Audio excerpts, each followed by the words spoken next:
Welcome to the Brewtiful Game. As always, I am Blake here with Ferris. Hola. And Ron. How's it going? And today we're here to talk. Hold on. Wait, he changed it. He did. I don't remember what I used to say. What's happening? What's happening? Oh, Thank man, you. it's a Wow. second part of the Start it new over. year. Start it over. And it's all gone to crap. We are going to Just talk. like Arsenal season.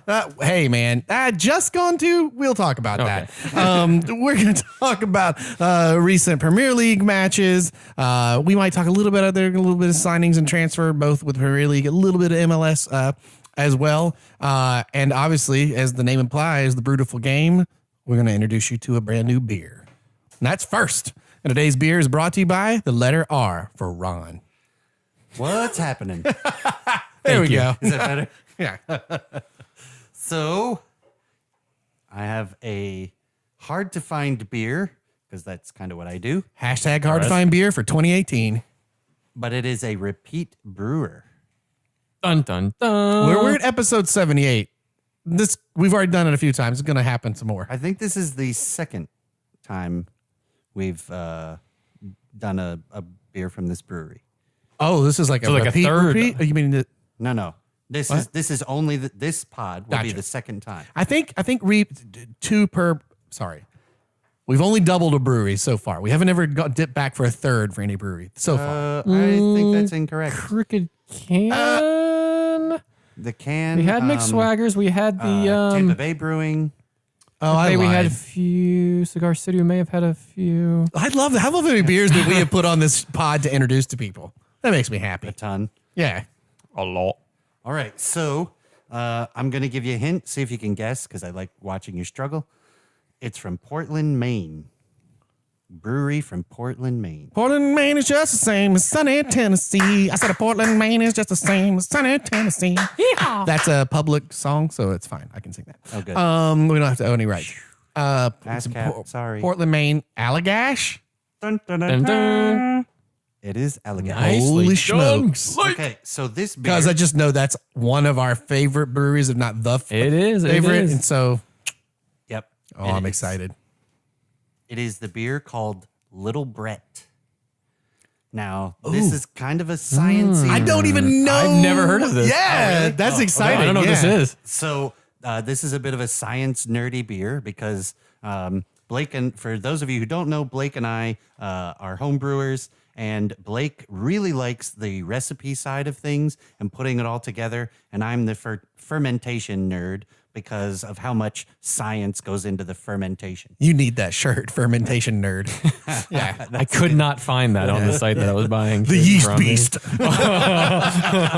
People won't like that I shirt. was going to say that has a different connotation. Yeah, that's different. So anyway, this Little Brett is a very limited beer that you can get. The grains in it are Allagash's specific proprietary two-row. Their hops are mosaic, and here's the science nerdy part. The yeast is House Brettanomyces. Now, the cool thing about Brettanomyces is that it is a particular strain of yeast that is part of the Decara family. So if you guys are really into your yeast out there, you understand what I'm talking about. Love the Decara family. Good folks. good yeast. That's our other shirt. Good folks, good yeast. But unlike most yeast, this does not spore. Of course not. No, that's that. You don't even know what that means. Not at all. So instead of putting all its energy into sporing, it telomorphs. And that also sounds like, a Doctor Who word. But really, it's instead of forming a spore, a round ball, it forms like a sausage, like kind of shape, right? And that allows more surface area to the beer and to the wort, really. And then that means it's much more proficient at converting all of the sugars into alcohol. For those of you in the know or not in the know, the wort is the stuff before the beer is introduced to the yeast to get fermented and create beer, as you know. Right. Yeah. So right after the boil, Yeah. right before you add the yeast. We're using a lot of words like warts and boils. What the hell are we drinking here? If you just read the words when it comes to brewing, it would not make you want to drink beer. Because you are right. Yeast, boil, and wort are big parts of all that. I'm going to have a water on this pod. Does not sound good out of context. Yeah. So really, this strain of yeast is very efficient at converting the sugars from the steeping and boiling process into poof alcohol. So what's that mean? In terms of the practicality, like how does that change? Is it just more efficient It's more efficient, so it gathers a lot more of the sugars that some spores wouldn't be able to, because spores are porous. So this beer, if you were trying to make a sweet beer, this would pull a lot of those sugars out. Yes, so you wouldn't necessarily want to use that. But also, this yeast, when grown in glucose, which is essentially part of the wort, it produces large amounts of acetic acid, which means it produces a very specific flavor. So it's cool, all of the stuff this yeast does that I'm absolutely nerdy about, that I'm trying not to like go off on a tangent and describe this by. No, that's for our science hour. He is really excited right now. I am actually. His hands are going. He has a big smile on his face. You're welcome. So anyway, this beer is Little Brett from Allagash Brewing. Yeah. One for Blake. Oh, it's adorable. And Allagash Brewing is just one of the best breweries in the United States, bar none. A lot of fancy words up on there. so this has a lot of hop notes with another side effect of the Brettanomyces style strain of yeast is, you know how some yeast tastes like banana and a lot of wheat Yeah, beers? wheat beer, white wheat beer, that kind of thing. Yeah, this is a lot more pineapple-y. So, But that's not from, because traditionally that would be the hop. Would give you a grapefruit aroma or something like that. This is mixed with the flavor that you get out of the yeast. Because little known fact, yeast is responsible. The fermentation process is responsible for 80% of the beer's final taste. So once it's done converting, once the yeast is done fermenting, now you have the final product. But 80% of that flavor, finished flavor, comes from the fermentation process. So this beer is really cool because of how the yeast changes the flavor. Did you read their quick little 3-line description? Bright hop notes, aromas of pineapple balanced with a mild tartness. This sounds unlike anything we've had so far. It sounds very, very interesting. I'm stoked. It's a 4.8% beer. So drinkable. It's gonna, it won't peel your teeth back. And it says best consumed fresh. And this is not meant to be aged. Nope. Their shelf life is only 6 months. And this was, all right. Well, we're right on that mark, actually. Yep. We are. It took me a bit to get it. All right. So, all right. Let's try this bad boy. And is this do we get the style? I guess it's not really it's an ale. Yeah. So it's an just ale. an ale. Yeah. Just an ale. Oh, man. This thing is almost the color of a cider. Yeah, It's really light would imply it might look like an American Pilsner of some kind, but that's not. That wouldn't be how I describe this. No, it's a very pale yellow, and it's cloudier because it's not as filtered. Oh man, yeah, it does have a bit of the estery. Like I smell the yeastiness, for lack of a better term. Yeah. That estery you would get in like Belgian wits, And it does have the pineapple though, not a banana kind of vibe. Yeah. Man, that smells good. Oh my gosh, yeah, pineapple. I smell it totally. I mean, not brewed with pineapple. It's a byproduct of the yeast. All right. That smells awesome. All right, gents, let's give it a go. Slanjava. Interesting. Cheers. Sláinte. Whoa. Whoa. Wow. That's interesting. It's got some stuff that is that it triggers something in my brain like a Hefeweizen or wit beer that I might have brewed. Because when you homebrew a lot, you just hit the yeast heavier naturally because you're doing it at home without all these professional equipment. Now I should note there are some home brewers that knock it out, but when you're just Blake with the plastic barrels and stuff, like that's what it's like. And we this filter it way less. Yeah, this definitely has that vibe, but it's way lighter. This is a super drinkable beer. Would it be weird if I said this is like a Hefeweizen light, but that's a compliment? And I mean like a German. I'm not an American, but like a German Hefeweizen. Minus the weediness. Yes. Yeah, absolutely. Well, you don't have whatever the grains that are in that. Right. If that can be a word, wheatiness. Dang, that's good. The only problem with this beer I have in my hand is that my beautiful Brewtiful Game glass, I did not think the gift I gave Ferris to it. I have to now cheers a Man United pint glass. Lord, oh, man. And so it begins. This is delicious, man. This is a good one. This is like a beer drinker's summer beer or something. Do you know what I mean? Like it is like, oh, darling, go out to the garden. Pinkies out, everyone. I love it, man. It is. That's a good one. It is refinedly unrefined. Oh, gross. Yeah. Oh, there he is. Yeah, guys, working it. Woo. All right. So let's move on to a little Premier League action is next up on this. This was match week 23. Is that right?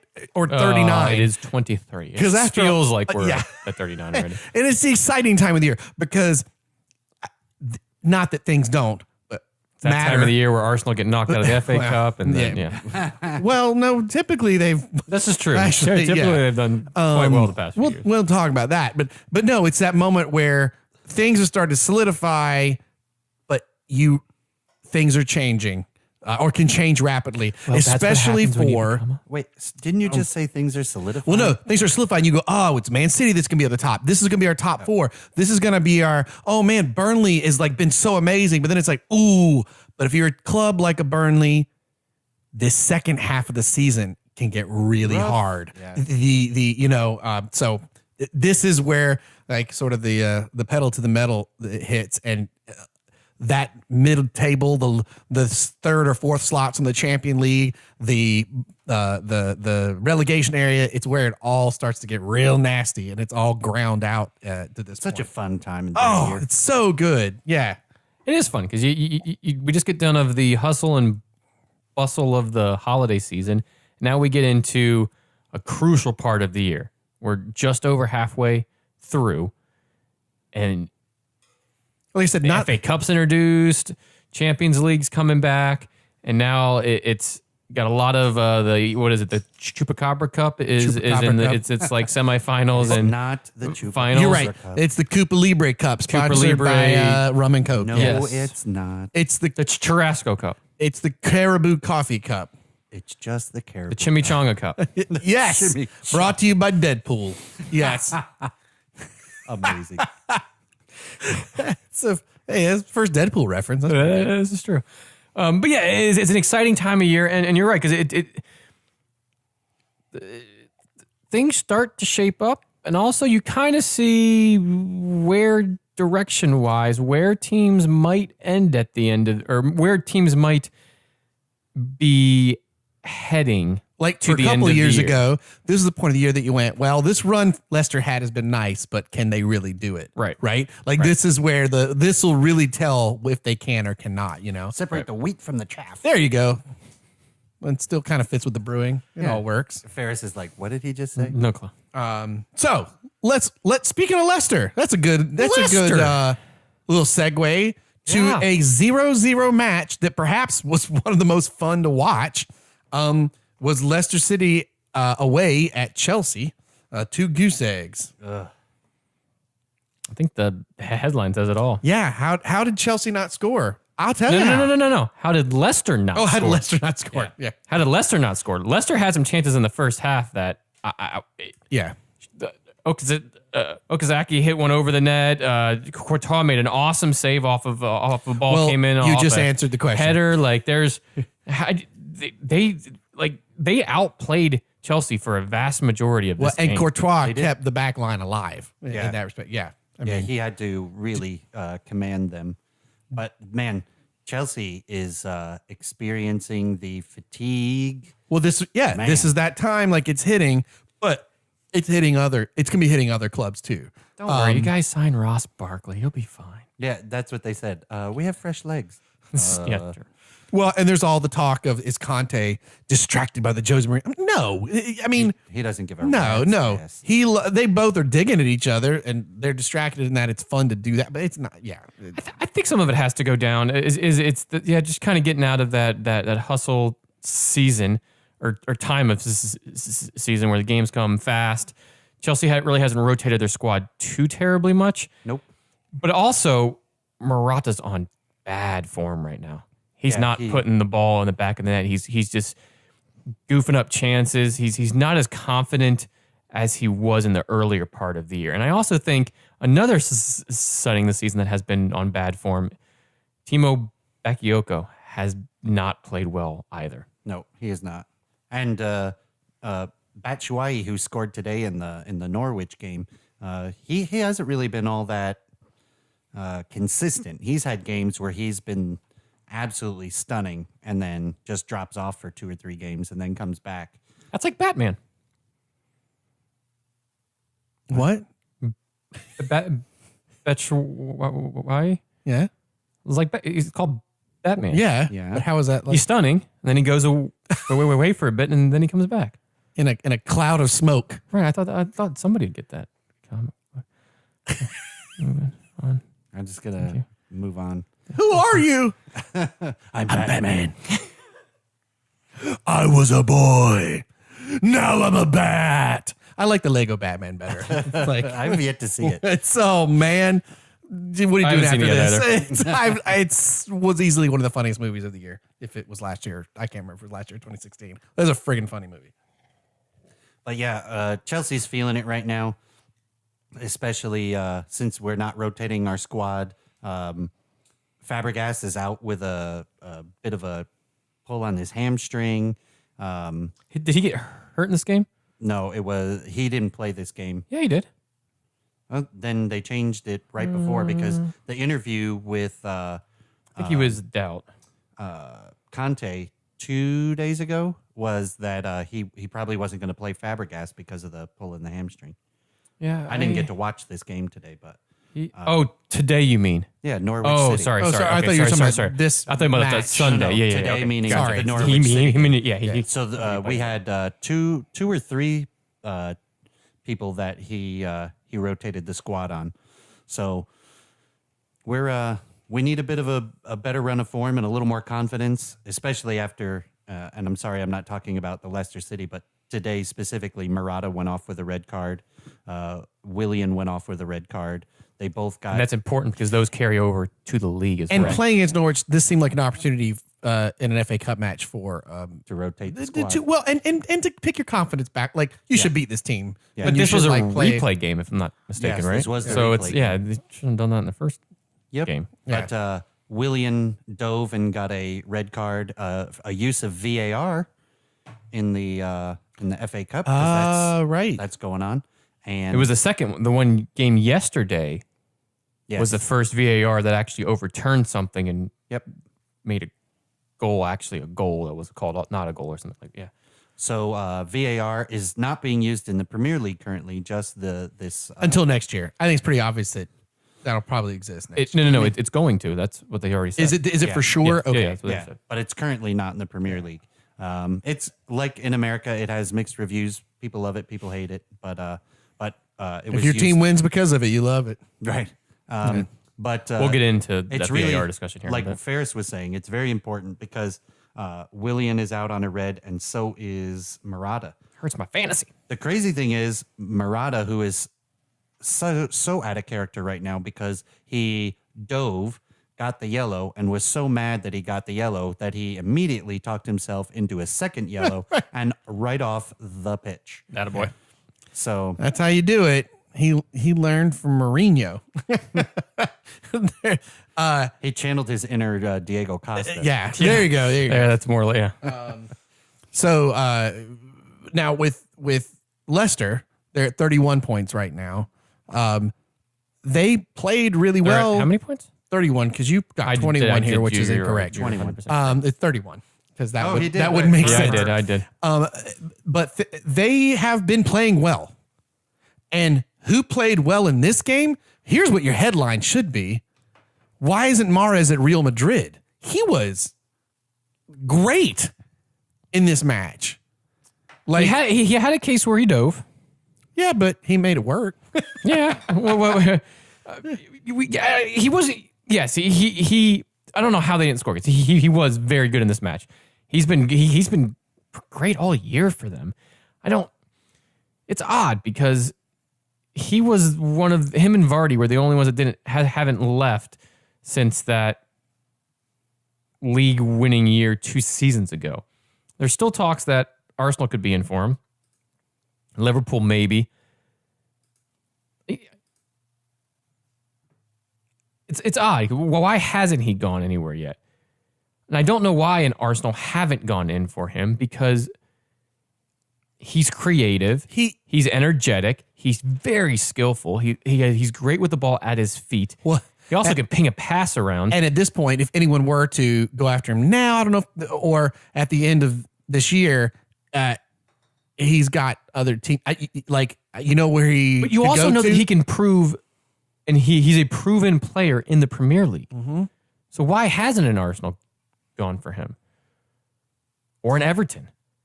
Right. Well, I mean, I think if you're him, you don't go to Everton. no, but I think you go to a Tottenham, or you go to someone that's Right. competing up top. I mean, that's a good question. He had a bad last year. If last year hadn't been so rough, he would not be at Leicester this year. Leicester just had a rough year last year, and Yeah. it kind of downgraded him just by but he was on fire. He looked great in this match. And I don't expect him to be at Leicester long. it'll be interesting to see if he leaves in the offseason. Where? I don't know. I don't think he's quite quality enough to go to a Madrid, a Barca. I could see him No, but going I bet to Atletico. maybe Atletico Madrid would probably take him. Atletico. Yeah, I They could see need that. it. They need the help. I could see an Italian squad. I can see an AC Milan. I can see Juventus or like an Inter. I can see somebody Juventus. Probably not to the quality of Juventus, but one of those teams right below them, a Napoli. I could see him going there. I could also see him going back to France. sure. Maybe not with PSG, but maybe with a Marseille, Lyon, a team like that are very big in. He in keeps France. having games like this though. It makes He- oh yeah, absolutely. He won't be at Leicester any longer. That's for sure. Dude's too good. All right. Moving on. Crystal Palace at home against Burnley. Crystal Palace, 3 more points as they net one in and Man, oh man, what a turnaround! win this game. I mean, your Crystal Palace has gone from scary bottom to now they're at 12th with 25 points. So they are 5 points clear of the bottom, but they are on a upwards trajectory when other clubs aren't. So And they beat a Burnley team who's up in 7th. so this is a Have been very good. and they made a move, with management, and it turned out to be working out for them. And Crystal Palace, who was statistically largely outplayed this entire match. Burnley had the better chances. Burnley had more shots on target, more shots. Well, Crystal Palace had more shots that went into orbit, but they managed to make it happen. And here's that part in the year where a club like Burnley has been really exciting to see play well. But you could Can they keep it going? right, you could see them ending the year in a 12th to 15th just because they then start to struggle at this point moving forward. I mean, and who knows? But they're also going against the Crystal Palace that is learning how to use the players they've got to win. And they're doing it quite effectively. Yeah. Yeah. Now Crystal Palace is not this is not oh sweet, we've got them next week. That's not a pushover match at all. And they're getting a lot of pace in the front third between Zaha and Saka, who got the goal in his game. Oh, I just and saw Benteke is not the slowest guy either. No. So those three up front are causing some teams havoc. And they caused Burnley's back line, a very good back line, havoc. And actually, Palace should have had an early shot at a penalty in this game. Tarkovsky on one of his first games back after being suspended for 3 or 4 games. Yeah. Had a tackle that I don't know how it was missed by the ref. Yes, he got ball, but he went through the player to get ball. It was a tackle in the box. I was like, how? What? You're looking right at it too. It's not like there was somebody that crossed in front of his vision. He's looking right at it, and it was a clear tackle. There were a few complaints about refereeing this particular week. Yeah, this was one of the ones that you're like, but Palace just kept at it, and they got their goal. Held out all game and 3 points. And for those of you who are fans of the TV show The League, Ferris's headline is Palace may not get the Sacco at the end of the year after all. Hey. Yeah, we're back to these. My apologies. Christmas carols are over. We're back to this. We got on Twitter, someone hit us up and said how much they like the Christmas carols. He was like, "Oh yeah, I'm catching up on the show, and I like the Christmas carols." Yeah. Beating me in fantasy right now. Who is? Kim. He's beating you? Yeah, in fantasy. Yeah. I don't want to talk about it. Am I still 8th? You're not good. Yeah. That's all I got. It's not. The reason is because the first 3 weeks of the season, I was all over it. And I was actually the leading scorer 2 different weeks and then completely forgot about all of it until last week. But I have an excuse. I've been traveling. Yes, you have. And you've been finding deliciously scientific, outlandish beers. Do you think he has any clue what I was talking about in fermentation? I'm going to tell you right now. No, I don't. No, I'm not going to lie to you. Ferris is like glazed over. Which, I was, huh? fair enough. Do it taste good? It does taste good. That's what matters. And it does. We are kind of pounding these beers. Did they come a six pack? No. Oh. I had to buy them by the bottle. Oh, so you bought 6? No, I bought 3.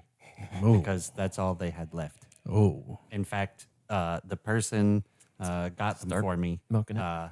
Had to pull them off to the side. So slow down. Sip. This represents the last of Okay. petty cash.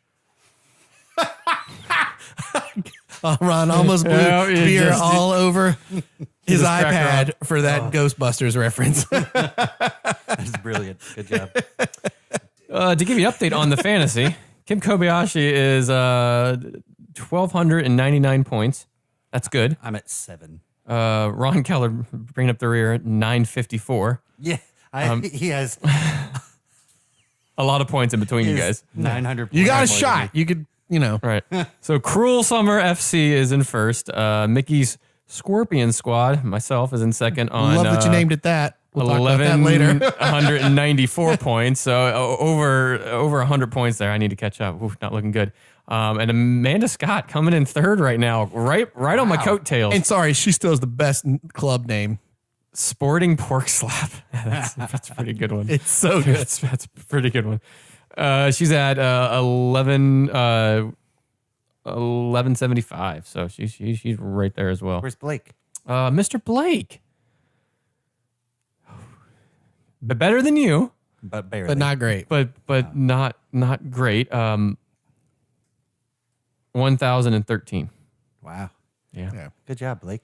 Now I could play like a triple captain or something and get lucky and move myself up a lot, but it's gonna be hard to pull off. Knowing your luck, you would play Lacazette as that, and then Wenger would put him on the bench for the entire game against like your biggest like Tottenham or something. And you just sit The on the bench. Arsenal curse continues. Without a doubt.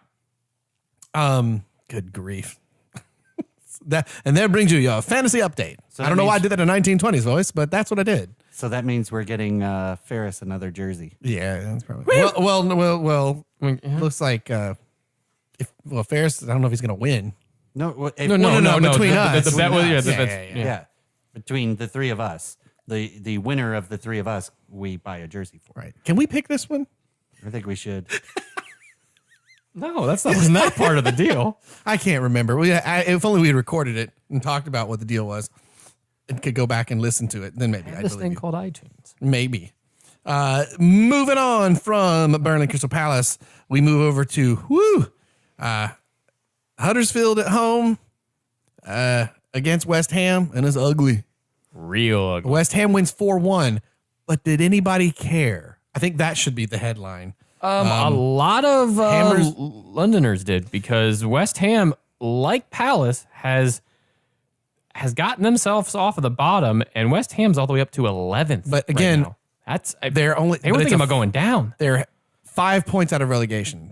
You've got West Ham, Crystal Palace are tied with 25 points. And actually, they're tied with goal differential as well. I think it's just that West Ham, obviously, I think they'd beaten Crystal Palace, so that puts them above. But no, because for a while there, it was looking like, are all these big clubs going to be the clubs that drop out? Is it going to be the West Hams and Swanseas and like Brighton not Brighton? Why can't I think of the other Albion name? West Brom. West Brom and Albion. I was like, there's another Albion name. Well, they're down there at the bottom. We'll get to They them in a still little are. bit. Well, West Ham in their last 5 is unbeaten in 4. So out of their last 5, that's pretty awesome. And they've had a player that has started to live up to the transfer fee that which he came in at over the summer. Has a couple goals in his last few games, a couple assists. He's starting to be played in a more forward position, not off on the sides, but kind of down the center of the park and forward. Marko Arnautovic had a goal in this game, and he's really started to come on and has shown why they signed him and why he was brought in. He keeps this up, they have a good chance of staying up. Who's West Ham's manager? David Moyes. Who a lot of people didn't think that was a good move. No, and not right at all. now, Not at it's all. looking like it was. Solid. Sometimes maybe it's just the right person in the right fit. Now, 3M scored the goals in granted, this. They are making the most of the schedule because they haven't been playing anybody all that tough.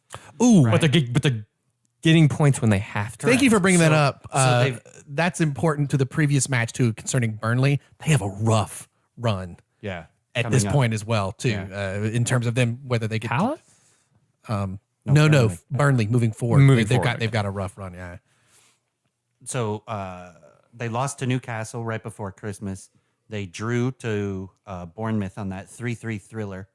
And then on January 2nd, they beat West Brom. They drew Tottenham. And then they completely, utterly destroyed Huddersfield. And I think really the huge victory was the one against Tottenham. Oh, yeah. Huge. Yeah. I mean, they drew, but it was still a draw that was a win. Big points, yeah. And their schedule coming up is they're back at Bournemouth. Then it's Crystal Palace. So that'll be a fun one to watch. These two resurrection teams going after each other. Then Brighton Hove and Albion. Then Watford. Who Brighton Hove Albion and Watford a lot earlier, but Brighton Hove Albion were like, man, look at these guys like hanging way up and you know, again, it's just Starting that to kind time of fall year into where place now. yeah. And then their February 24th is going to be an interesting match because they have Liverpool. So even their upcoming schedule is not too difficult. Well, They should win 3 out of those 5 matches. if I could use this into a segue to the next match, the problem is the veteran club that isn't starting to make a push to better themselves as half is in our next match as Swansea and Newcastle go head to head, and it still leaves Swansea sitting at when it's all said and done with 17 points at the very bottom of the Premier League table. And that was a heartbreaker because I think Swansea felt like maybe they had a chance at this match to get 3 points. They did good grade up till the 68th minute. Yeah, They give it away. Yeah, and they're at Newcastle, which is a hard place to go to, and they just blow it. They had the lion's share of the stats on this one too. Oh, they beat Newcastle in every way possible, but the scoreline. Yep. The only thing that matters. Right. They had 60% of the possession. 60% of the time, every time.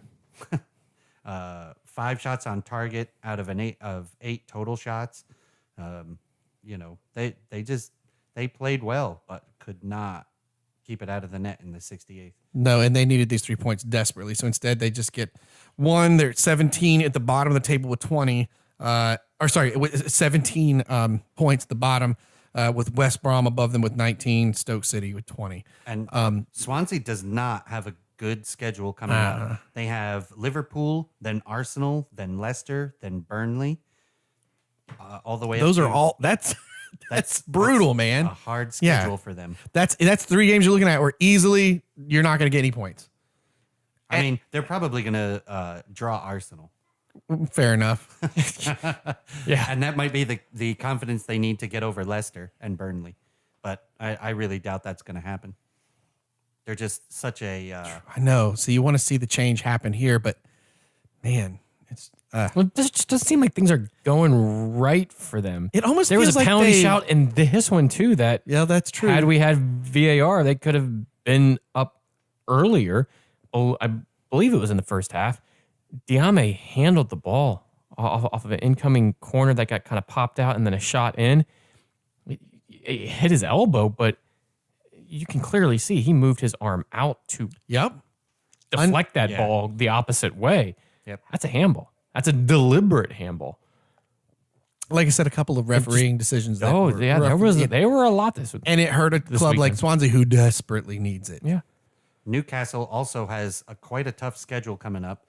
They have Man City, then Burnley, then Crystal Palace, then Man United, and Bournemouth, all the way up to February 24th. So they have a bit of a... There's no guaranteed points in that, man, because There's Crystal 3 Palace points off is the not bottom, yeah.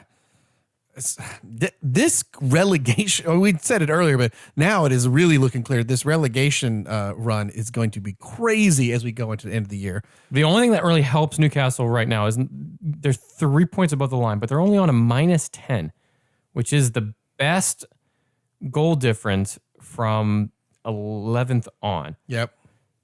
If they can keep on these low scoring games and only lose by a goal or two, if they do lose, They're going to that eke can them help them out way at the end of the year. into surviving. Yeah. Eke them way across the line. Also, what's crazy is there are negative goal differentials all the way up to 7th place. Yeah, Burnley not- is when it not good. switches. Yeah. Not good. Or sorry, is the last one Yeah. that you've got. Yeah. And then remarkably, it's Arsenal that actually has the first positive goal differential. Again, we'll get to that. Leicester. Moving on to Watford, Southampton.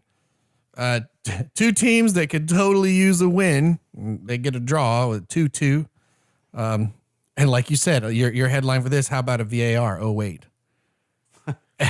This was like the week. how I don't even know what to say.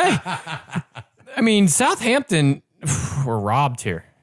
They should have got the win. A 90th minute goal by Decore, who clearly, blatantly, not even like it was hidden, used his hand to push that ball into the net. And here you're looking at a club with 21 points, just above relegation.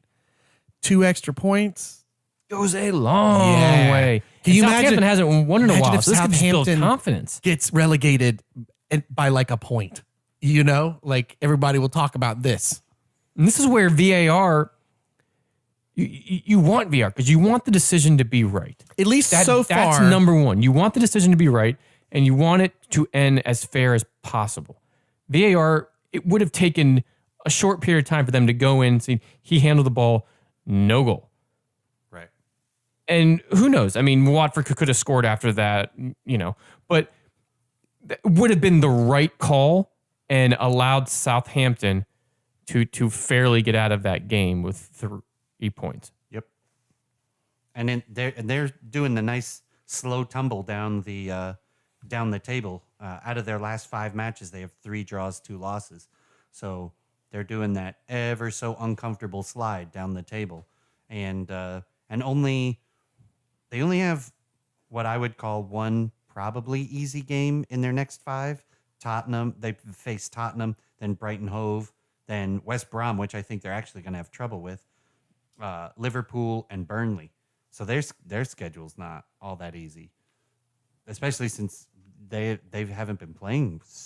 They've been just, I won't say they've been abysmal, but they're getting there. They've getting missed close. Charlie Austin big time. Yeah, I agree. He's been out on some cards, but he also got hurt, and they miss him big time because he was scoring before he went out. Now they're getting James Ward-Prowse, who's coming out of midfield to score goals. Not good enough. So they need somebody back, and they need to start getting some positive points and working their way back up the table. Conversely, Watford's got an up and down schedule. They're playing Leicester, then Stoke, so they're probably going to take that one. Stoke is not having a good time. Chelsea, which they'll lose, and West Ham and Everton. Well, to be honest, the 10th place they're sitting at looks like a good place that Watford could end the season. You know what I mean? Like, and another year in the Premier League, another year making money from the TV deals. It's a good year for a club like Watford. Absolutely. Moving on to the bottom of the table again. West Brom against Brighton Hove and Albion. West Brom, 2 goals here. What's your headline? 2 set-piece headers. I thought Pulis left. It's great. What's changed? I mean, they were both off corner kicks, both defensive center backs getting their head on the ball and getting it in the back of the net. Pulis was doing the exact same. This was their first win under. Oh God, who's the guy in there now? Pardew. It was their first win under him, and it's the exact same way they were getting wins and points under Pulis. But this what has we said this before in the pod? What has Pardew brought or changed? To me, it doesn't look like anything. And they were still outplayed by Brighton Hove and Albion the entire time. So I agree with you. It was 2 set play right. Well, maybe Pardew saw the team that was built around him. Just play devil advocate here, and is like, you know what? Maybe I should play this like Pulis did, because that's who this club is. Play it like Pulis until he's got a chance to. I don't know, but it still, you realize how bad they were doing in the sense they get this win, and you're like, oh right, you guys are still barely the next to last bottom of the table. Like, and to be fair, you're right. That could be it as well, because the players in the squad weren't set up really to play any other way. Right. So I don't think that helps. He's trying to, how do we say that? Polish the turd, yeah, if you will. And best way may be to just leave the turd be. West Brom has a bunch of difficult games coming up. They have Everton, Man City, Southampton, which could go either way, then Chelsea, which they'll lose, and Huddersfield. So that I think they have a tougher schedule. Southampton and Huddersfield games will be big, because that's playing 17th and 14th. So yeah, gotta get wins there. This rolls us on to a big win for Tottenham at home with 4 goals against Everton. And as you said, Kane passes Teddy Sheringham's Spurs all-time scorer for the league. He's just breaking all sorts of stuff this past month. Holy cow. He had 2 really great goals in this. Just 2 double from him. Son Heung-min, another goal in this game. Eriksen a goal. It kind of took him a little bit to get going, but about 20 minutes on, they started to roll, and they rolled right over Everton. So, yes, Kane is amazing. There's like conversation afterwards about will he stay, will he want, all that kind of stuff. Who knows? So this is a decisive win. Yes, Everton's not playing great. It's 4-0. But I have a question about this, about Tottenham, in that here's a really big win. Kane is on fire, but everyone's talking about, even prior to this week's matches, it's more, I just feel like there's more of a Man U, obviously Man City's going to win. Man U in the Champions, will finish in the Champions League. That, Chelsea will. Liverpool is, it just, there seems to not be, from the punditry, a conversation about you just watch this. Tottenham's going to roll right in to because they have enough points that they could easily jump over a Man U or something. Yeah, but what they've done in years past, I don't think helps to No, yeah, that. they and always- then there's also that they're playing in Wembley Stadium this year, which hasn't necessarily been kind to them. Was it kind in his game? Yes, it was. But I think there's kind of that. They kind of teeter at the end of the year. They need to fight really hard to get into that top 4. They have the players to do it. They need the defense back to do it, though. I agree. Yeah. Toby Alderweireld being out, Danny Rose being out, hasn't helped them. And you would say, but hey, they just had a clean sheet. And I would say, yes, against Everton. Did you guys It was looking like they were going hear down in the beginning of the year. the Sam Allardyce interview afterwards? I did not. Was his fish and chips used at all in Dude, that no. interview? What he said following the game was, I'm super paraphrasing, but he was like, "Oh, I'm so disappointed. This team is so unprofessional. They let a couple goals get past them. They just said, I'm going to stop playing." He lit into the players at post match, And that's and we'll see how they respond after that, because that's clearly but he wasn't call out to the players. right. And he went wrong. I mean, they did Right. kind of like And he was usually like- Big Sam gets the responses that he needs. But it will be interesting to see how and if this team. and he wants to make some changes. He just did. They just got Theo Walcott signed in. yes, and they did. They I need think it's a very pace. good signing for him. It's a great signing for Everton. I mean, And you know what? I wouldn't be surprised at. I know Everton also just signed in this off season a striker from Turkey who was playing in the Turkish league. he was playing for the team that Kyle Laren is supposed to. Yeah. Yeah, We'll we'll get into that. Yeah, But yes. but he was playing in this game. I'm trying to find his name right now. I apologize. It is Sen. Good Lord, Sent Tucson. But didn't Allardyce make it clear that was not a him thing? That was an old scouting. Right. And where I was kind of going with this is I wouldn't be surprised if you see Theo played in a auxiliary center forward position and play a little bit up front with Calvert-Lewin in there and this Tucson guy. I wouldn't be surprised if you see them up front and Theo kind of leading the line as a false 9 type and just getting in behind defenses, have Rooney and McCarthy and Gylfi play these balls into him and with some pace. I wouldn't be surprised if you see that. And you could see, I think it's a you could good. see Walcott bag some goals. Also a good move for Quickly Theo, for because Theo could get over there. He could get some goals quickly. He could have a good year or two and potentially sign a better club in a couple of years, making a lot more money because Yeah, of I it. think he needed the playing time because he's not getting it at Arsenal. And he hasn't gotten to his full potential. No. And if he gets to his full potential, he can be a very dangerous player. We'll just have to see how that progresses. And this, speaking of Arsenal, moves us on to Sunday's matches. Sunday. Bournemouth at home against Arsenal. Cherries. And this game is sitting at 0-0 for a long time. And then Bellerin scores. Back-to-back Kylo Ren. matches. Can I be honest? As I'm sitting home Why, of course, watching and Bellerin scores, I go, ugh, man. I kind of hate that just happened because Arsenal's season is screwed. They're not getting into the Champions League.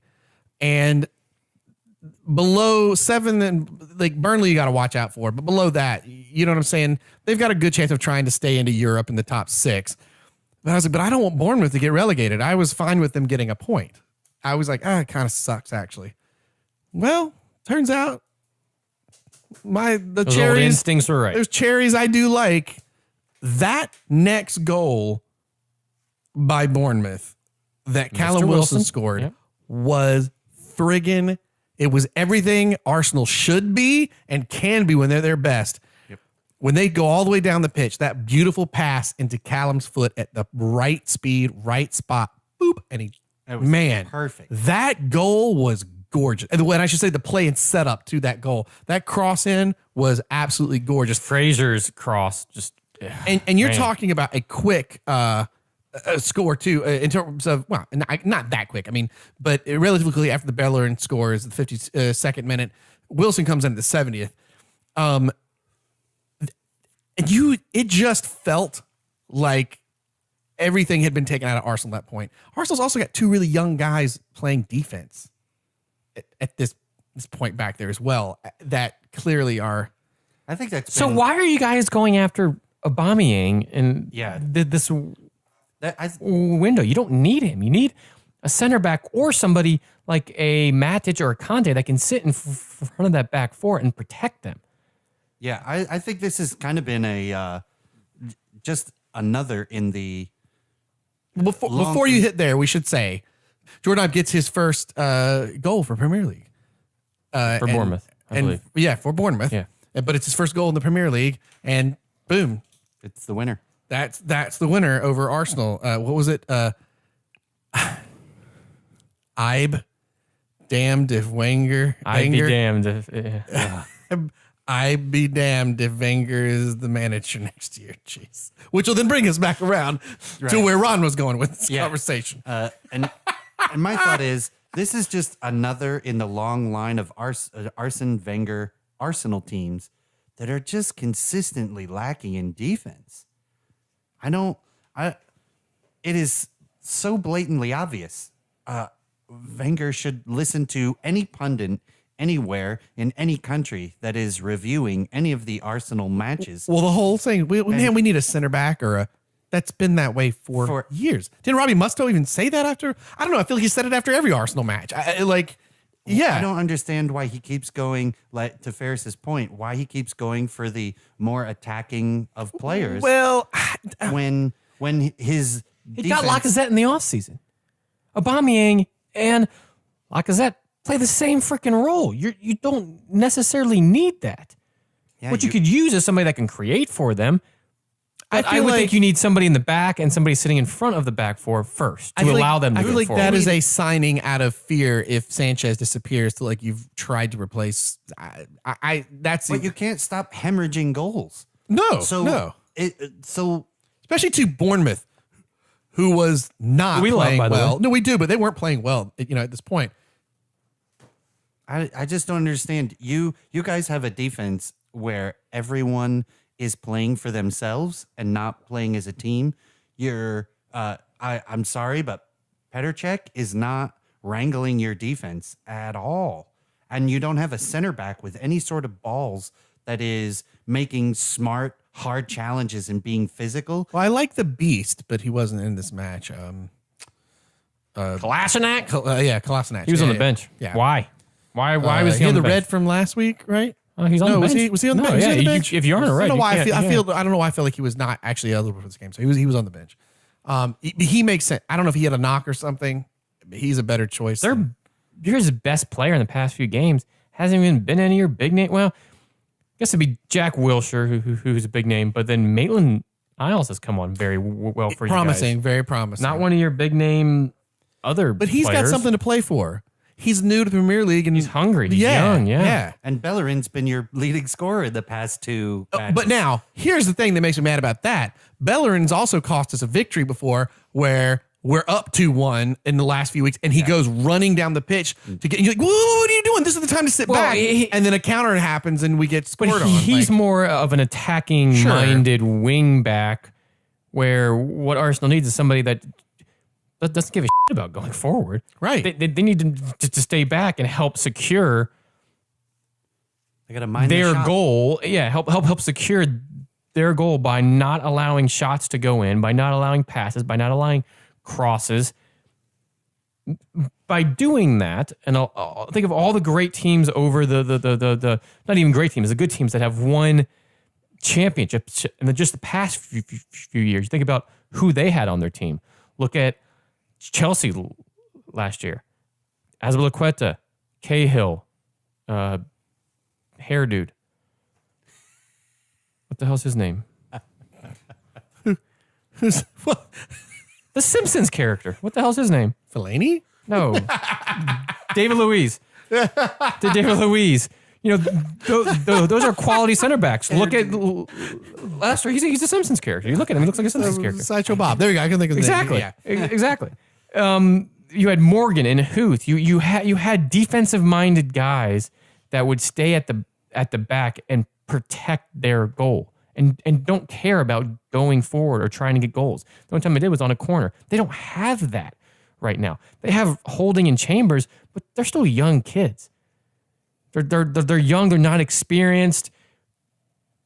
And they were not. Their bodies need to be transported to Mertesacker's bodies because he's too old to do what his brain knows what to do. Right. Because he tactically knows the game very, very well. Where to When be. Mertesacker doesn't He's play, defensive sound. we don't win. That is something. I mean, like, if you go back and look, like, He needs to. His brain and mind and football IQ needs to be in Holding or Chambers, but they just don't have it yet because they're not. So to play them, and you're kind of forced into it because of injuries, but you need somebody else back there. Xhaka ain't doing it either. Nope. He's too busy looking mad all the time. He's pulling. He is an angry looking guy, ain't he? He's actually, if you flash back a couple of months, a scant couple of months, he is looking a lot like an angry Alexis Sanchez, who was frustrated all the time, flinging his hands around, making faces, all that kind of stuff. So, Xhaka, it was a big difference. well, Sanchez is awesome.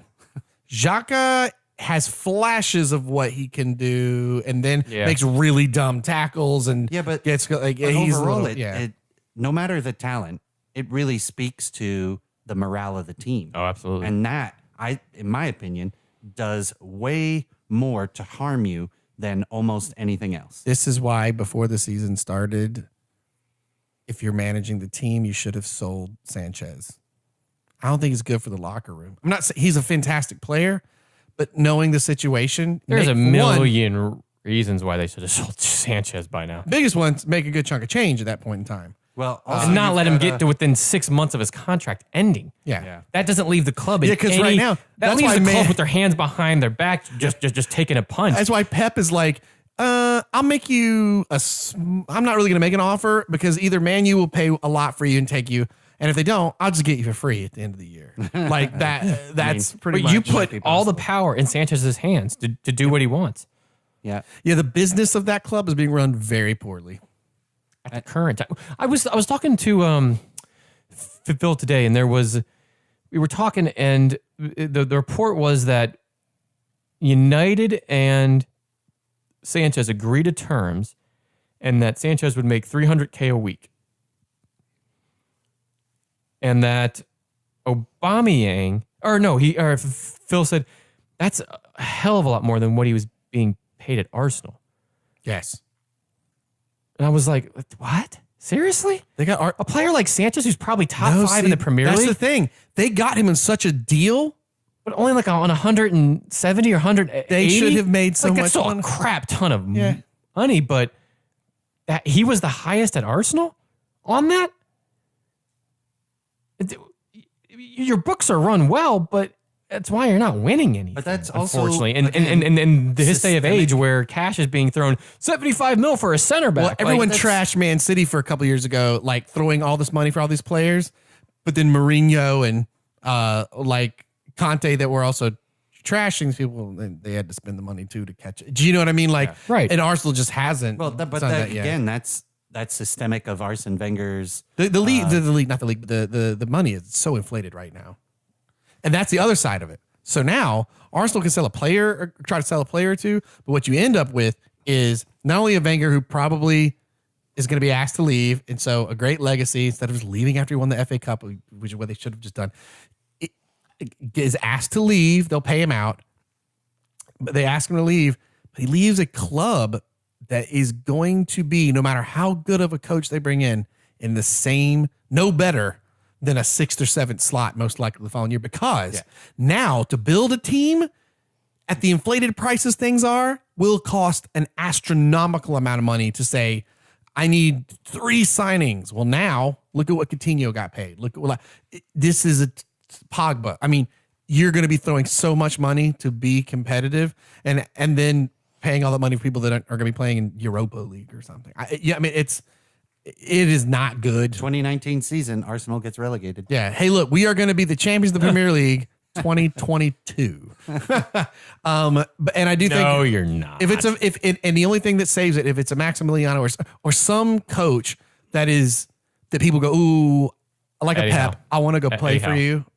No, see, Eddie Howe. Howe has to be I it, like yeah. Eddie Howe, but Eddie Howe won't secure those players like, I want to play with you. They won't like a Pep type. Do you know what I mean? It's going to have to be Yeah. a huge.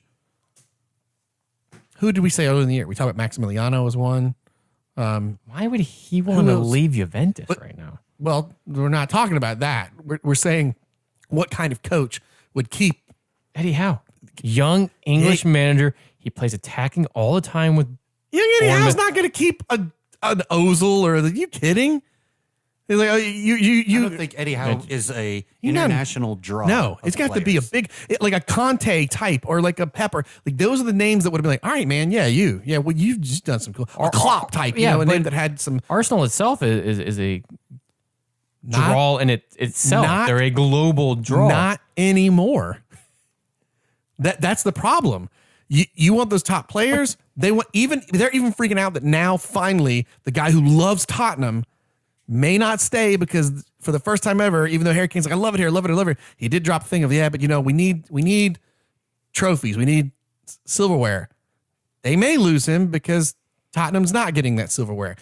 Arsenal is not in a position. No, but you don't necessarily have to bring in somebody that's just going to bring in the big names. You also want somebody that's going to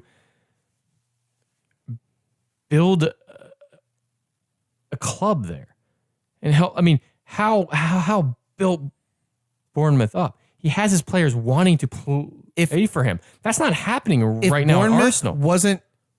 If Bournemouth had ridden last year's better into this, but Bournemouth going to be dancing with relegation all year long, and I just don't think.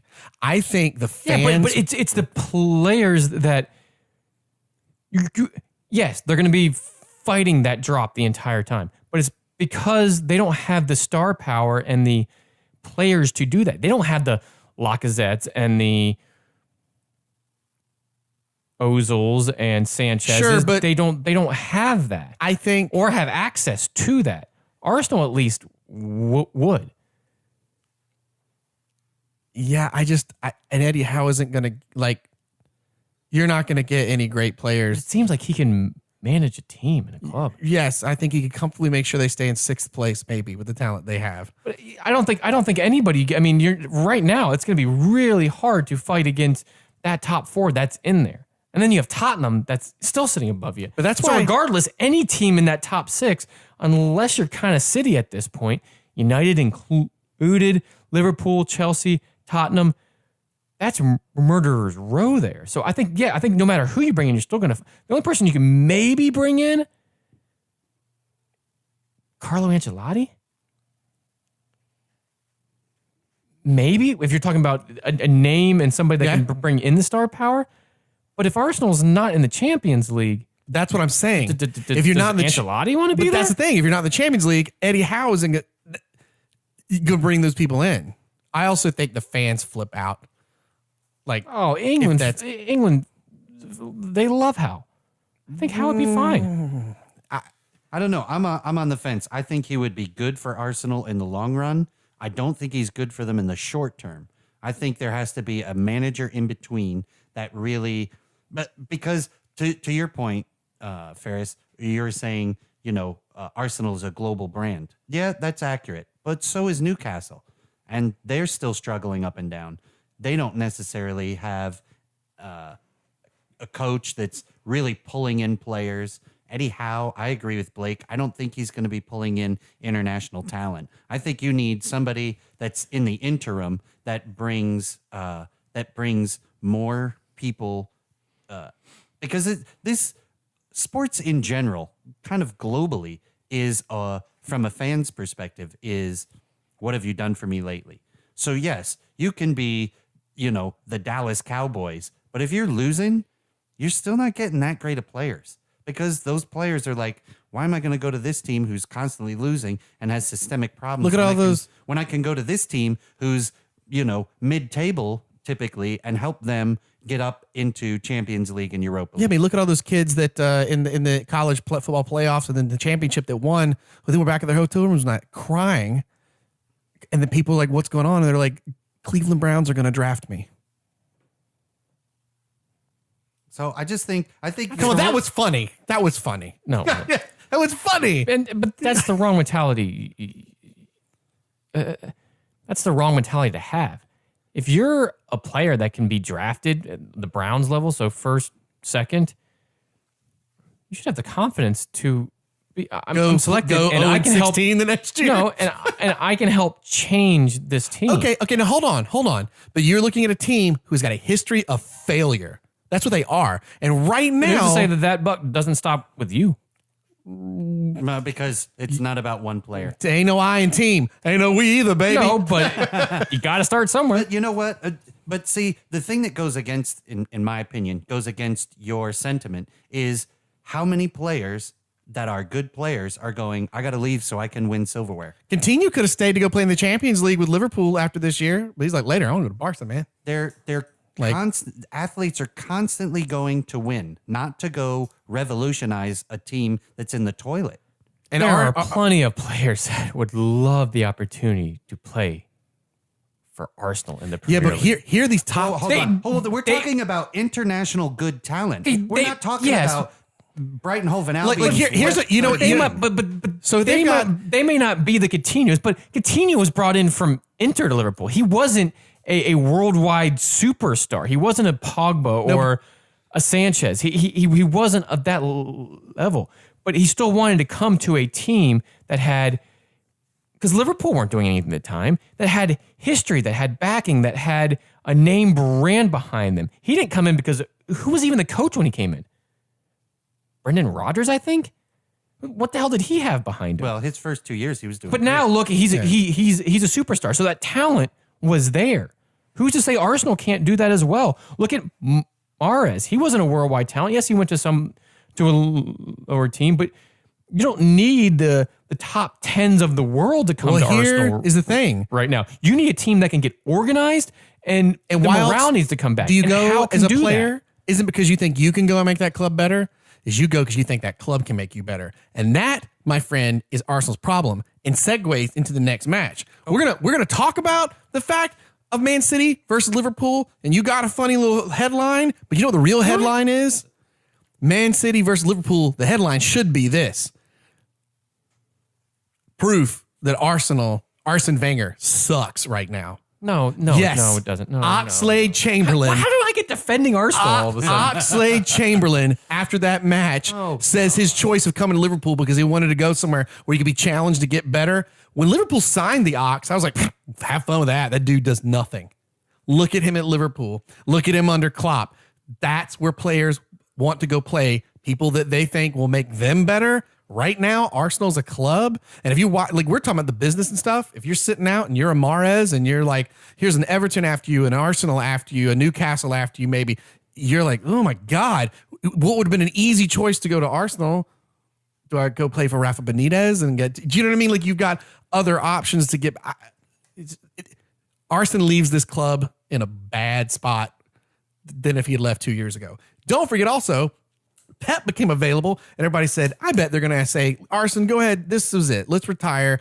This guy's young. Let's get Pep. They let that blow by him. Because Pep went what he knows best. He went to the money, and he went to the best team in the league. That's where he went. There was that's a where he gap wanted to go. well before that happened that Arsenal could have gone for him. I was like, why isn't Arsenal doing it? Because they weren't going to. Pep went from Barca to Bayern.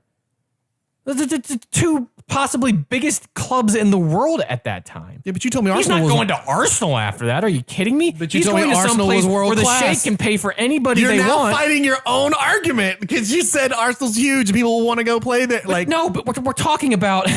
I've said the superstars is not what Arsenal needs to get. That includes managers. A manager superstar. So, but here's the thing: is not in that realm. With all their money, sees the future and says, "Throw the money there." And at these players, we were like, Sterling, why all this money? It's all working. Arsene keeps getting. They keep saying the De Bruynes, though, sure, Sané's, and some of the young talent that they come in and they Arsenal picked. Not doing well with young talent. Theo right. Theo Walcott, we've even just said, watch him flourish at Everton. Like, it's yet to be seen. Yeah, I think he will do better than he did at Art. But he was also there for 17 years of his 19 years on the face of the earth. However old he is, he's not that young, but he's been there for quite a while. I just think they need somebody that can come in and can organize the team, but still play the style of ball that Arsenal likes. That free flowing, attacking, if they sign beautiful Eddie style Howe, of ball. Eddie Howe I'll can do drink the that. Moo Thunder. If they don't, you're drinking it. What's the time frame? You need a time frame. It's gotta be after this year, right? I mean, it's gotta be if they get Before the start of the next Premier season. Yeah. No. If because Wenger's contract is technically up after next year with an option after that. Yeah. Is that correct? He's not going to be next year. He's not going to be there next year. You can't lose to Nottingham. When they lost to Nottingham in the FA Cup, I was like, we're done. It's done. They're not going to can him now, but they're not going to keep him and then lose to Bournemouth. Yeah, no, the dude's out. So we need to move on. Yeah. But the last thing in the Arsenal vortex that we've created God, every time they lose, Is, same damn conversation. is the rumor that Ozil going to Juventus. Yep. And then it should be said, we were talking about Mkhitaryan, that right now this deal with Sanchez pops into Man U hinges on whether that Mkhitaryan come to Arsenal. That move makes sense for Arsenal as far as a player like Mkhitaryan. Aubameyang doesn't. You're right. Love him, but he doesn't. No. Not what they need right now. Yeah. And I think even Ian Dark online something about this seems like a crazy I'm scared and buying move right now. Yeah. So I just like the video of that one fan going, rubbish. rubbish. And he's like an older gentleman. He's not like, you know what I'm saying? He's just like just stands up next to his wife. Rubbish. He had enough. Rubbish. He's saying boo like the witch in The Princess Bride. Yeah. Boo, boo. It was Like three amazing. syllables. Okay, so Liverpool, Man City. Holy Best crap. game of the year so far. 4-3. Awesome. What a we match. said that a few games back, but this is the best year. They don't have their new, they don't have Van Dijk as their defender. Liverpool. Coutinho is gone. And Liverpool answers the call. Now, in retrospect, should we have been really shocked if there was going to be a club that beat the Man City streak? If there's a coach that has taken Pep to task before, when Pep's killing it at Bayern Munich, it was Jurgen Klopp when he was at Dortmund. So maybe not so surprising that Jurgen Klopp's club is the one that manages He knows Pep so well from their time in the Bundesliga. And Liverpool, let's be fair, it's 4-3. It could have been like 6-3. It also Jeez, man. doesn't hurt that you have Mane and Salah and Mane. Oh my gosh. That dude singing the song. And then they had him at Anfield singing outdoors. Oh, well, it's so great. That was just, man, what a firecracker. But we of a so match. Coutinho. So great. Let's see if I can find it. No, you can't. We can't own the rights to that song. Does he have rights to that No, song? but yet? he doesn't. But the music, it's a mess. who's? The music is a famous song. Yep. But what? Yeah, just because you change the lyrics, Mane. he's not Weird Al. Sitting in an Amish paradise. See, that worked when you did it because it was not the melody. No, God, no. But what a great game. We were at the Crooked Can watching that. Had an absolute blast. You can't play it. It's good because for some reason I can't get it. But we were at the Cricket Can, had a blast. A gentleman that was a Stoke fan that we had just met was hanging out with us. Tony Sounds Good was hanging out with us. We had a blast watching the match. Holy crap. I mean, I was so watching fun. it from the airport, and it was an absolute. I was so happy to have my flight delayed so I could watch the end of it. This was a game that I hated to love to watch because I don't like both teams. Right. At all. But I did want to see Man City stopped. It just had to be at the hand of Liverpool. But again, with Klopp there, that it makes sense. Did you know? they earn this win? I mean, And what about Klopp after his interview? It was. He drops the F-bomb as what? I thought it's America. It's I thought okay. it was okay in America. So great. And I mean, I think I retweeted the video like, I just want to have a beer with this guy. And people, the group MLS, oh gosh, what are they called on Twitter? Aces? No, not MLS Aces. Someone shared, then answered me with a picture, because I retweeted their tweet of Klopp drinking out of the boot. Oh, right. And so real quick, the guy who was the Stoke fan he was like, so you guys do the podcast of beer stuff? I was like, yeah. He goes, so here's your question for your next episode. What 3 Premier League managers do you want to sit down and have a drink with? And I was like, well, he goes, no. The answer is Jurgen Klopp, with some wine with Conte, and Eddie Howe there. So your real question is, you tell me why I'm not right. And I was like, you're not wrong. That is actually that right there is a great combination. No, you want to have fun, dude. Mourinho's a you want to have fun. Like, this is fun. Mourinho's too Conte, busy sulking, being cool in the corner. Yeah, and Eddie Howe. Be a cool time. You want to have fun. Don't, after all the Eddie Howe love you gave me, don't sit there and now say that. Mourinho's not like the international man of mystery cool. He's Mourinho. You don't know that, man. You don't either. You're right. I'm assuming. You can't. That's what I'm doing. So back off, clown shoes. Come on, I wear a size 13. That doesn't mean I'm clown shoes. Yeah, that was close. I mean, all they need are squeakers. But I mean, that's a pretty good combo. Conte's got his wine, Klopp's got the beer, and then Eddie Howe's got the British pint. Just like, tell me, like that. Wait, so it's 2 beers and a wine? Yeah, Conte's got his wine, man. Yeah, he's Italian. Yeah, he's Italian. Yeah, but you gotta like mix it up at least, or go like. Well, you got the German beer, wine, scotch, or something. No, it's Eddie Howe. It's like German beer, wine, and like Tennant's Lager or Carlsberg. Carlsberg. That's actually it. It's Carlsberg. Yeah. It's not technically British, but that's totally British. Yeah, absolutely. But yeah, what last was a match. Awesome goals by Firmino, Mane. Salah. Awesome goals. Oh, that goal from Salah. And we should clip this along so we can try to keep this pod a little shorter than our last two.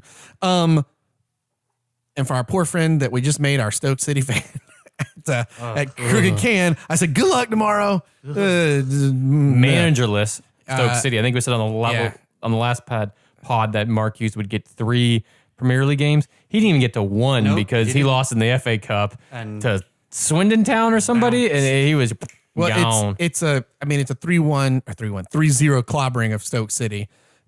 Valencia, Martial, Lukaku. Yeah, I mean, Man U wipes the floor. Again, Lukaku scores against a crap club, keeping his tradition alive. Typical. But I think the more important thing, though, is your headline. But you know we're right. I mean, come on. Yeah. So where will Alexis Sanchez fit in? Or is he just trying to piss Pep off? I feel like that's what Jose's doing. That's not in my head. Sanchez, I think he could either fit in.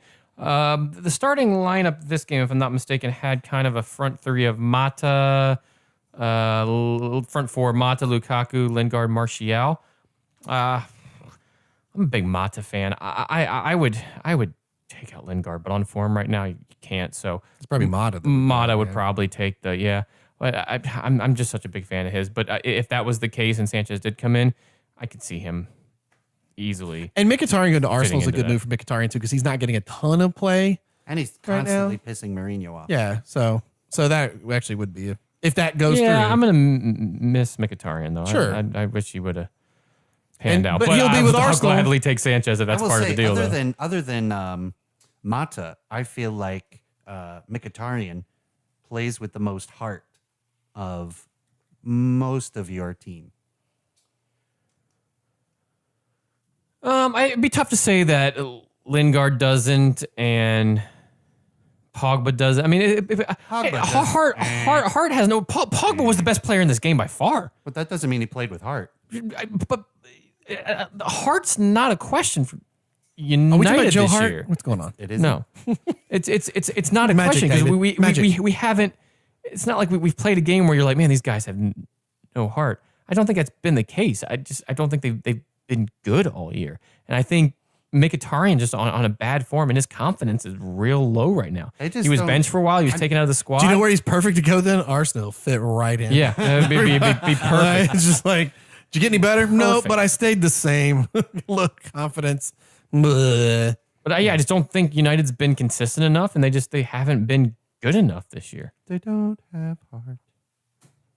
I'm glad we don't have Joe Hart because I'm glad we don't have Joe Hart. we have the best goalie in the world, in David De Gea, who has a good man bun going on there. I don't know that he's the best goalie in the world. Who else would you Well, put up against him right now? he's playing great right now. I'm not arguing that Yeah, he's not great. I'm just saying I don't think he's the best in the world. At the current time, 100% he is. He's in the best. There's form of nobody else that you can name that would be David De Gea. Challenge accepted. Name me one. On the next pot, You're gonna bring me up some insane stat of some The Swedish Super Rwandan League. goalie who has not lost a game in his entire 37-year career in the Rwandan Premier League or something. Well, then maybe you shouldn't make dumb sweeping statements. Best on. in a top flight league. You should have added to I'm that. giving him his due. I just don't think he's the best in the world. But if you say that, then who else is? I'm You have to gonna come go back and find say out. no. That's challenge A accepted. legitimate He was the best in the world the day they played Arsenal. That was ridiculous. All been those the best. saves, He's been our player of the season the past 3 years on the bounce. I mean, It's why you're in second. One of the biggest reasons. Well, but we bridged the gap there a little bit. We're from He's- 15 points to 12 12. points. He's saying that he's saved your rear end a few times. Oh, 100% he has. So Oh, that's yeah. why- Yeah, there 100%. were games that That's why you're in second. Yeah. It's because he's done so well. I would not say that as much as past years. We still have a plus 32 goal difference and have earned 50 points thus far. Any other year, that's probably good enough for first. Yeah, that's pretty accurate. Oh, any of the you are at this point, or at least you were a few weeks ago, better than you've ever been at this point. Yeah, in the Yet recent you are. Yeah. It's crazy. It's crazy. So real quick, Women's quick MLS. Just hit these headlines very, very fast. Basically, we got a lot of transfer news going on. That's the big Craziness. stuff. Darlene Nabby over to Atlanta. Real big deal. MLS record for most allocation money, Yep, 1 million on the $1 dot. million to the Timbers. That's a big deal. Let's see. What a great move. Oh, What a great yeah, move for Atlanta. A good move by Atlanta. They're also after Zico Barco, 18-year-old from Argentina.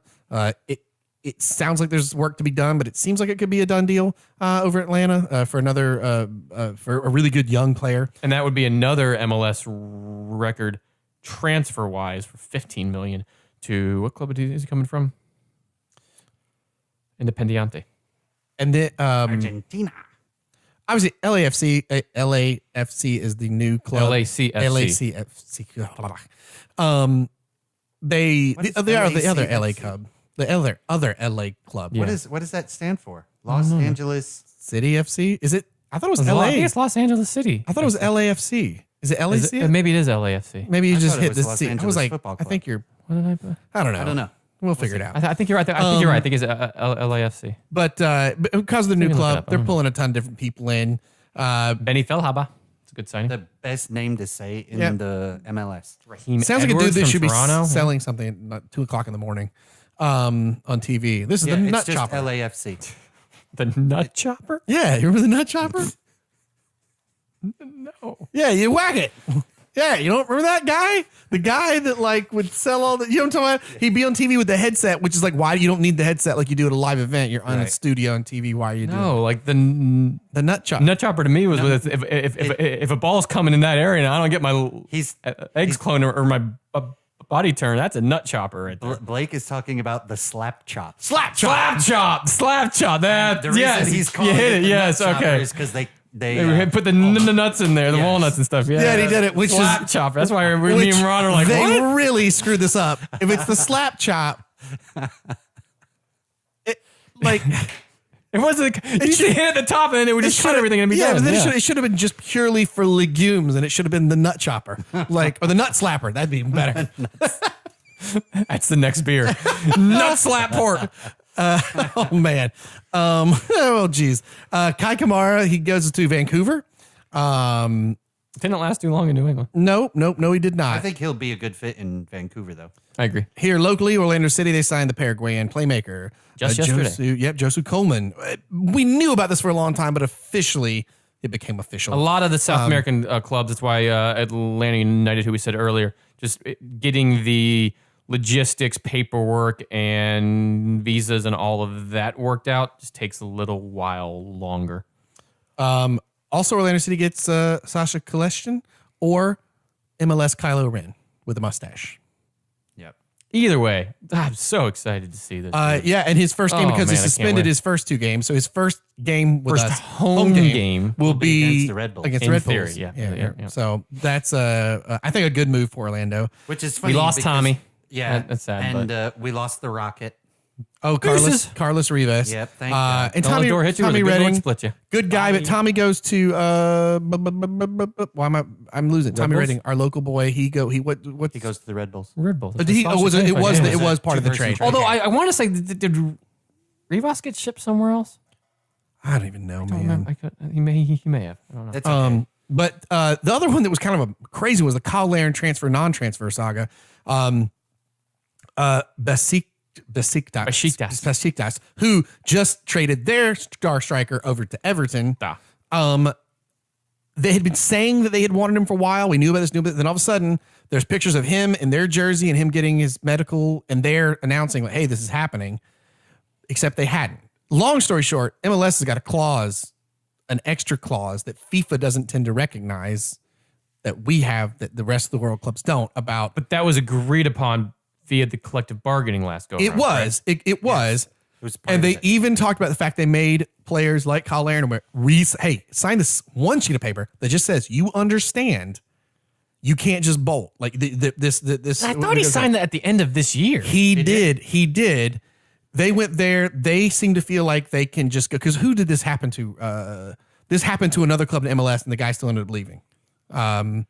Oh yeah. So, but Orlando City has hired a lawyer that represented like Neymar and stuff to go after the Turkish club. Buy players, not lawyers. So, well, I think they're gonna probably end up getting, because this is like a free transfer. They're gonna try to get some money out of this. I think he's still gonna be gone. Deal with the club. You're not gonna keep him. I think that's a mess if you try to keep him at the club. He obviously wants to be gone, but that's sad. Kyle Larin broke rookie record with us, did well. I hate that this weird muddy thing, and I don't know what a mess. I think that he will end up going, and FIFA will still allow him to play in that. And I think this is a little bit crappy on FIFA's part.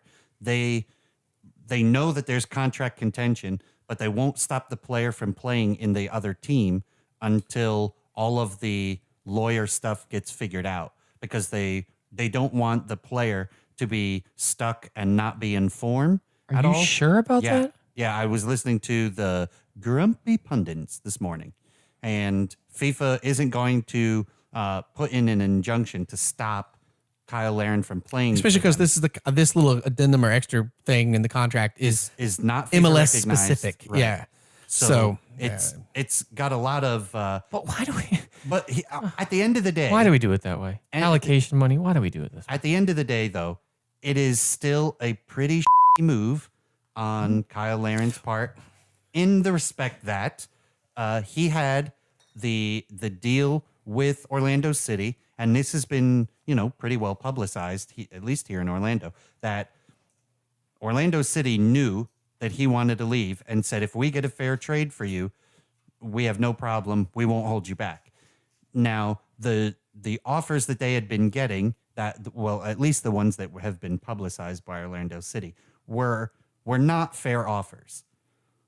Kyle Larin and his management want out so bad that they say, we think they were fair offers, so we're just going to go do our own thing. And this is kind of a leverage tactic by Kyle Larin and his management to force a trade out to get him out. And in did you Orlando see City. where the club was already looking at, like, if they were going to use him, loaning him out to start off with, because he may not necessarily start there. So Right. it's a bit of a mess right Yeah. now, and there's not a clear resolution. But you know in what? sight. The more MLS rises as they try to get better as an overall league and better players, this kind of stuff, as we start doing the more international back and forth, is gonna. Kyle Larin got lit up on Twitter. Yeah, Woo, he There was did. somebody had said, "Hey, you know what? He'll be happy. He can drive on the left side of the road over there." Oh, I know that one was a little brutal. Woof. Well, on that note, I think that wraps up this show.